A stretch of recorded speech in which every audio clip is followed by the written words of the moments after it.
Morning, I'm David Horn, coordinator of Unity Park and Community Gardens. Today I want to give you a short lesson on how to harvest lettuce from the Unity Park public U-Pick garden so that you can get some lettuce for what you need for today and leave lettuce for others and take it in such a way that it will regenerate and grow more lettuce. So, key to this is to take lettuce from a single plant, break it off at the base,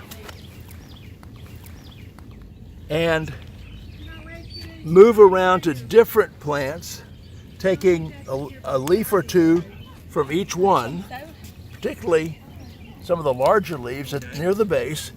And when you do that, you can have enough lettuce to take home so that you can have a salad, put it on a sandwich, but the plant will continue to grow, regenerate new plants. Here's one that had been picked, the whole plant had been picked off the top.